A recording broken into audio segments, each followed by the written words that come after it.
మనకి మన అబ్బాయి ఉన్నాడండి. బుద్ధిగా చదువుకుని మనల్ని బాగా చూసుకుంటాడు.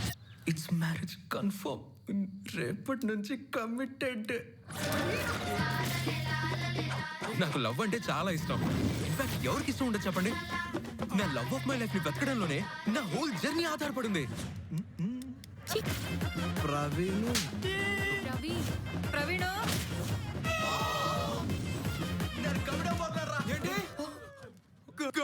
ఎవరితో?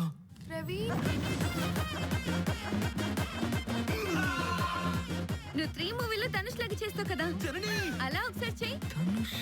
Sorry darling. ప్రేషికను అడిగితే తను నిన్ను లవ్ చేస్తున్నా అని చెప్తుంది కదరా. ప్రేషిక నన్ను లవ్ చేస్తున్నానని చెప్పిందా? ఒక్కసారి ఐ లవ్ యూ చెప్పొచ్చుగా ప్లీజ్. కుదరదు, బస్సులో పిల్లలు ఉన్నారు.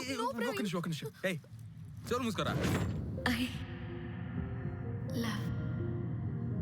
I love you. నాకు ఎలా చెప్పాలో తెలియడం లేదు, కానీ గంగంటే చాలా ఇష్టం అమ్మా.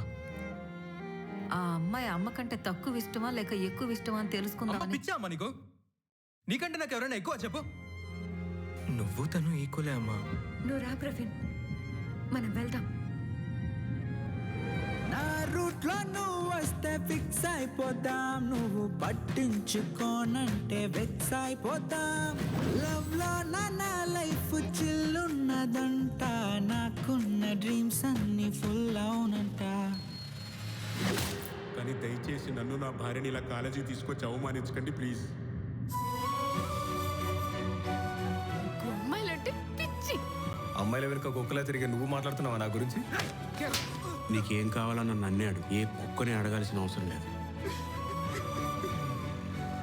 నా కొడుకు నన్ను వదిలేసి వెళ్తాడేమోనని ఆలోచిస్తేనే భయంగా ఉంది. నాకు నువ్వు మీ అమ్మ తప్ప ఇంకెవరున్నారా? ఎక్స్పెక్టేషన్స్ తో వచ్చేది లవ్ కాదు గంగా, ఏ ఎక్స్పెక్టేషన్స్ లేకుండా వచ్చేది లవ్.